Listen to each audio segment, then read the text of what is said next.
capítulo 23 del curso bíblico recorrido por las Sagradas Escrituras por el libro de Hechos de los Apóstoles. Bienvenidos al capítulo 23 del libro de Hechos de los Apóstoles. Hoy recorreremos los 35 versículos en compañía del Espíritu Santo, el protagonista de todos los acontecimientos que se suscitaron en la formación de la iglesia primitiva, la semilla de la palabra de Dios que se esparció por toda Asia hasta llegar a Roma. Retomemos desde el verso 22, el discurso del apóstol frente al concilio con los sacerdotes, escribas, ancianos y religiosos, cuando se defiende en medio de esa asamblea. Leamos desde el verso 1. Entonces Pablo, mirando fijamente al concilio, dijo: Varones hermanos, yo con toda buena conciencia he vivido delante de Dios hasta el día de hoy. El sumo sacerdote Ananías ordenó entonces a los que estaban junto a él que le golpeasen en la boca. Ellos consideraban que todo lo que salía de su boca se constituía en una blasfemia. Por tanto, se sentían ofendidos. Sigamos en el verso 3. Entonces Pablo les dijo: Dios te golpeará a ti, pared blanqueada. ¿Estás tú sentado para juzgarme conforme a la ley y quebrantando la ley me mandas golpear? Los que estaban presentes dijeron: al sumo sacerdote de Dios injurias. Pablo dijo: no sabía, hermanos, que era el sumo sacerdote, pues escrito está: no maldecirás a un príncipe de tu pueblo.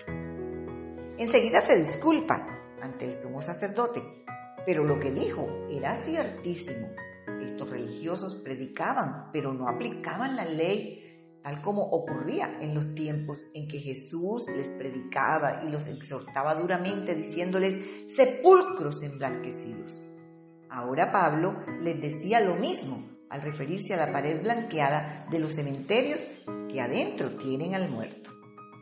Sigamos desde el verso 6. Entonces Pablo, notando que una parte era de saduceos y otra de fariseos, alzó la voz en el concilio: varones hermanos, yo soy fariseo, hijo de fariseo. Acerca de la esperanza y de la resurrección de los muertos se me juzga.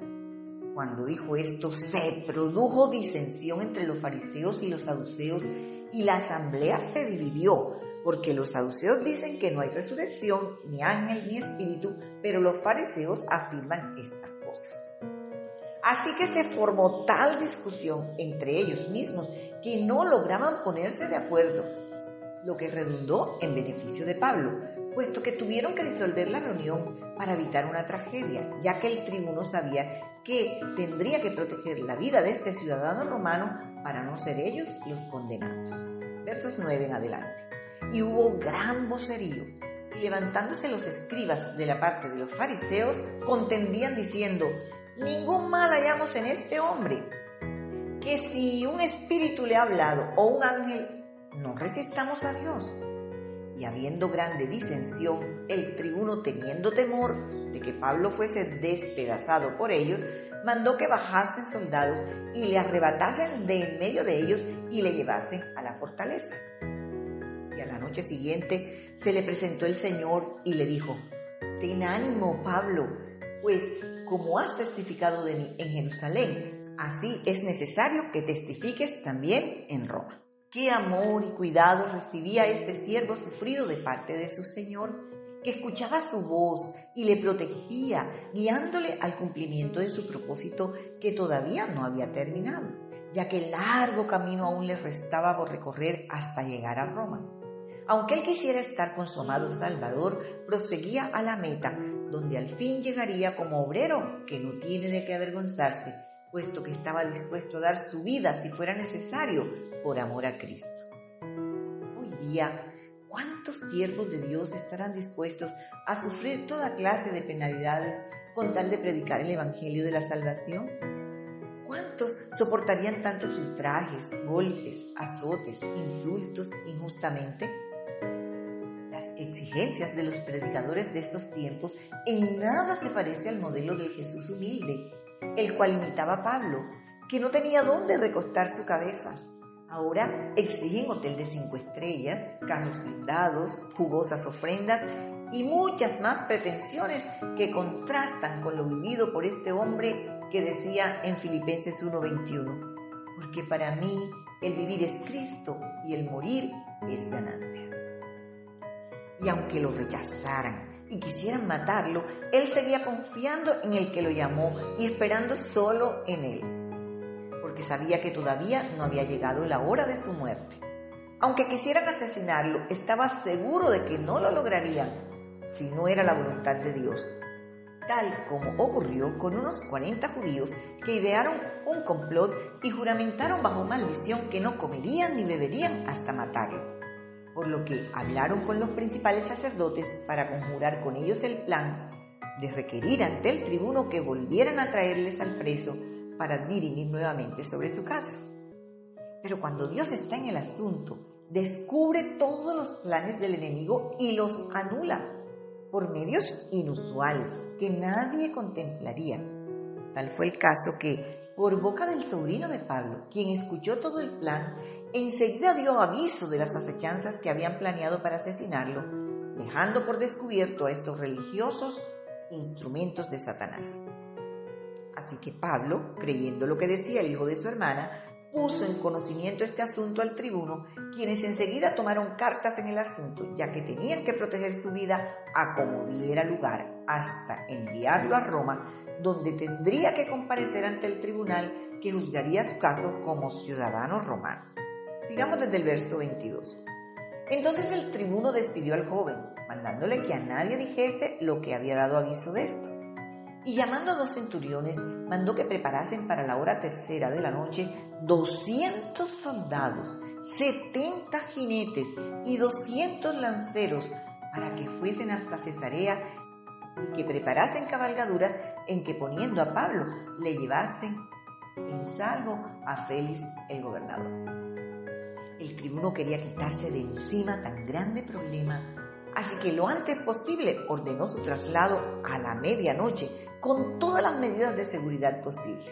Sigamos desde el verso 25.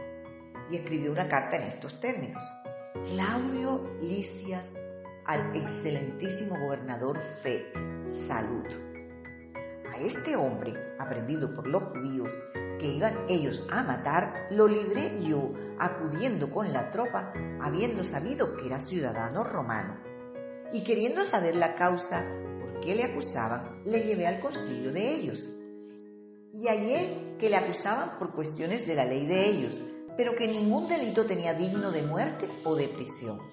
Pero al ser avisado de acechanzas que los judíos habían tendido contra este hombre, al punto le he enviado a ti, intimando también a los acusadores que traten delante de ti lo que tengan contra él.